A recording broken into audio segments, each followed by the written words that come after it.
What up, YouTube? Yeah, you know, Big Lou tapping back in. But what it do? Big Lou, NMCR2, baby. So check it out. I'm gonna make this kind of quick because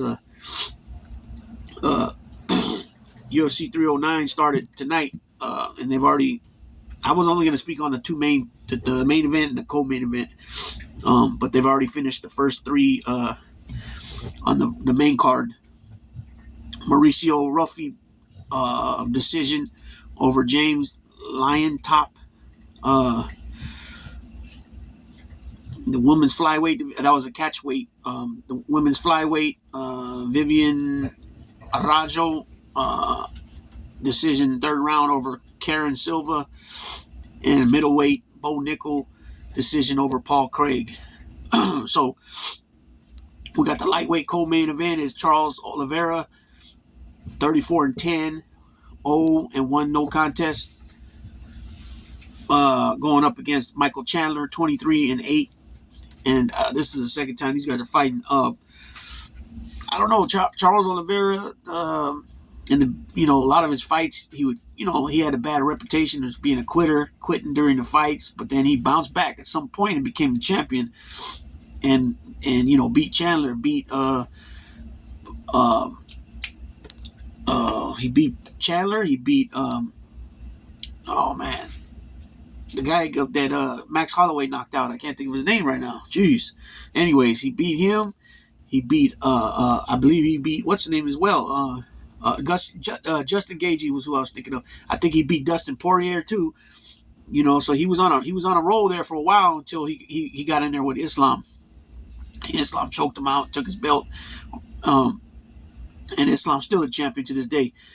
So we know Michael Chandler's he's a scrapper. He scraps. He's got a lot of power in those little in that small body of himself. Give you the tale of the tape. Charles Oliveira is 35 years old. Chandler's 38 years old. Oliveira is 5'8". Chandler's 5'7". Weight, they're 155 and 74-inch reach for Oliveira, 71.5 for Chandler. So it's pretty much even, except for the reach advantage, 2.5 inches for Oliveira. Height-wise, it's only 1 inch difference. Obviously, the same weight, but Chandler's 3 years older. So, Chandler's getting up there now. So it's always, unlike boxing, which there's a ton of more belts. You know what I'm saying? You got 4 sanctioning bodies. WBA also has a super and a regular. They got franchise belts and they got this and that, and they got interim belts. So there's a ton of titles per division. When it comes to MMA or UFC, there's just one belt. That's it. They'll put an interim out there sometimes, depending on what's going on with the actual champion, if he's injured or whatever. So, you got all these guys like, Justin Gaethje and Dustin Poirier and Chandler, and these dudes are, considered the top guys at that division, but yet they've never won a title, not in that UFC, what I'm saying? And that's just the way it goes, but Oliveira's an ex-champion. I don't think I'll ever see him a champion again at the UFC division. The UFC at the lightweight division, not as long as Islam's there. So this fight, I mean, it could go either way. I think Chandler could knock him out, and or drop him and get on top of him and then ground and pound. You know what I'm saying? But Oliveira, you got to watch out for his jiu-jitsu. You know what I'm saying? And putting an arm bar on or any type of submission hold. Once they get on the ground. But he's also showed against some of these guys. I don't remember if he dropped Chandler, but he showed against some of these other guys. Go there. Go. I got to watch these guys. The daisies in the heat again. And this guy just acts, he like, go. He acts like his brain don't work when she's in heat. It's like this time she's in heat, he acts insane, totally different than he acted the last time. It's like it's just weird. And so, anyways, I know he dropped a couple guys. I don't remember which one exactly they were, but I think Oliveira is going to be dangerous on the ground. and I think Chandler's going to be dangerous on the feet. You know what I'm saying? And striking, obviously. But um, I think Chandler's on a couple fight losing streak. If I'm not mistaken, maybe 2 out of 3 he lost. So if he can bounce back with a win here tonight, that would be great for him and his career going forward. As far as possibly getting another shot or whatever, going forward. But if Chandler wins, I think that's going to put him on track of getting possibly another shot, or a shot at the title. I can't think offhand. When he fought Oliveira, I believe he was champion. So we'll see what happens there. Um, I'll just say I think Chandler's going to win. I'm not really sure, so I'm just going to say Chandler. But it could go. I've been wrong many times over, on this stuff. So we'll see what happens there. But and then the main event is the heavyweight UFC champion John Bones Jones going up against the former champion Stipe Mayo Kick or Mayo Chick. I don't know how to say his name right, last name. Um, tell the tape on these guys. John Jones 37 and Stipe is 42, and they're both 6'3". Jones is 248 pounds and 240 for Stipe, and John Jones got an 84.5-inch reach to Stipe's 80. So,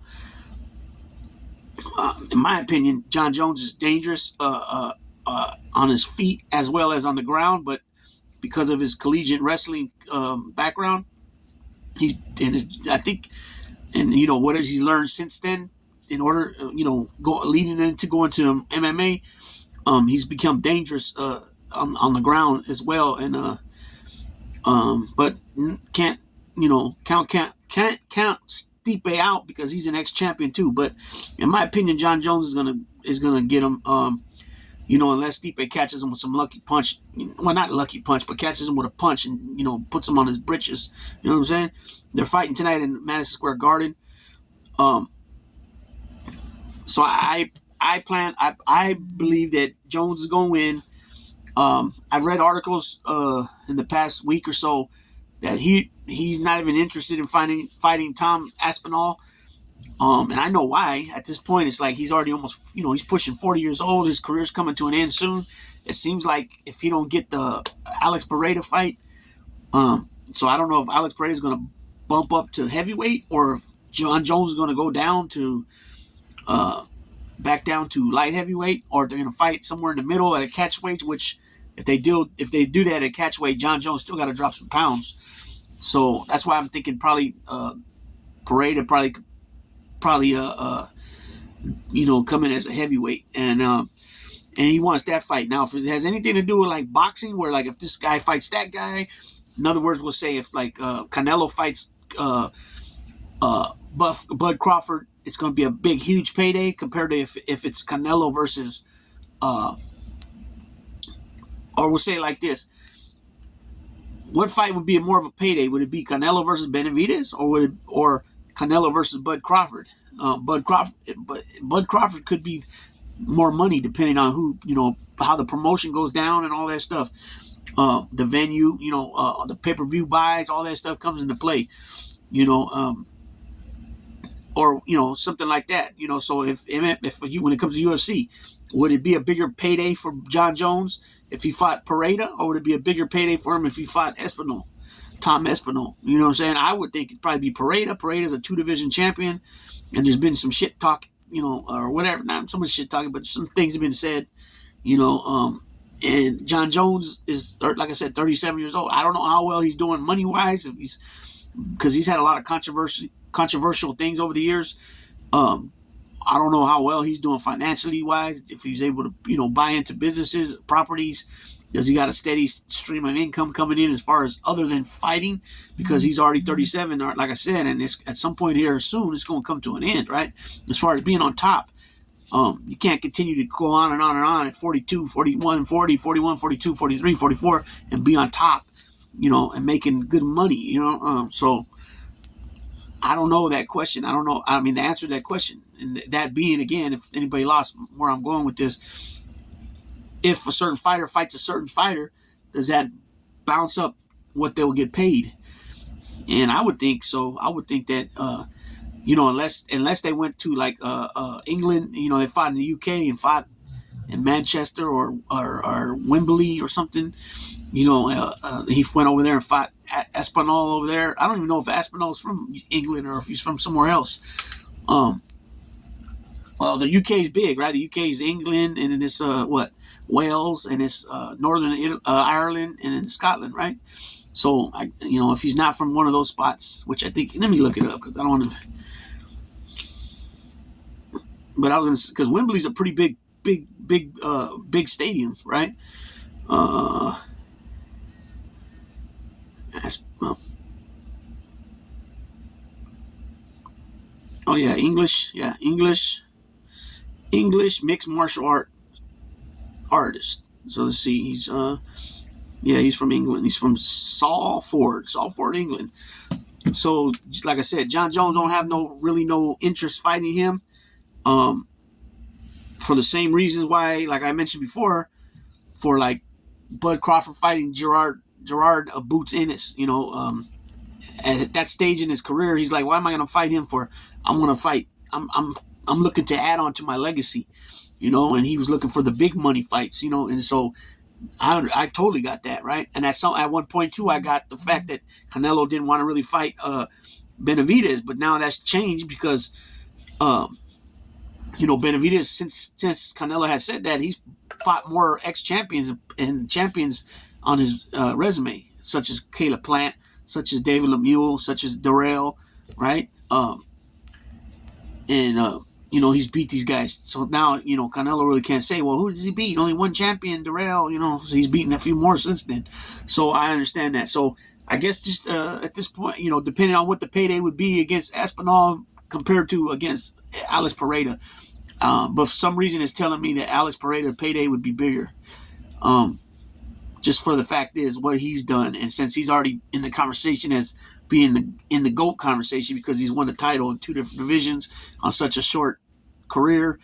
You know what I'm saying? John Jones, on the other hand, has over 20 some fights, one loss, which was no contest, I believe, or which was I'm not sure how John Jones got that loss. I guess it's because I was thinking maybe it was because, let me check, because I thought he was undefeated, but I guess it was because I was thinking it might have happened because of the dirty drug test or something. He's one loss by disqualification. Yeah, so one no contest. Okay, yeah. Let me see. I was gonna say that was probably against Cormier, but I'm not sure. Let me see. I want to make sure. Yeah, no contest against Cormier.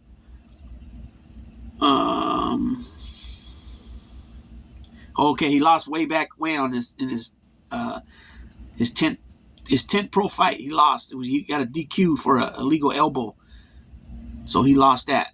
So that's where that loss comes in at. So I see John Jones. Like I said, John Jones is obviously, with the name that he has, he's going to be able to be you know, sponsored, whatever sponsorship he's got with, you know, MMA gear, you know, probably not supplements, but like some type of supplements, you know, maybe some type of energy drink, some type of protein drink, some type of, you know, some stuff like that, on top of maybe, you know, like I said, being sponsored by shorts, you know, different brands, t-shirts and stuff like that. And so so at this point, I think that he'll retire if he don't get the fight that he wants with Pereira. He'll probably hang it up. We'll see. And I'm only basing that off of what he said thus far.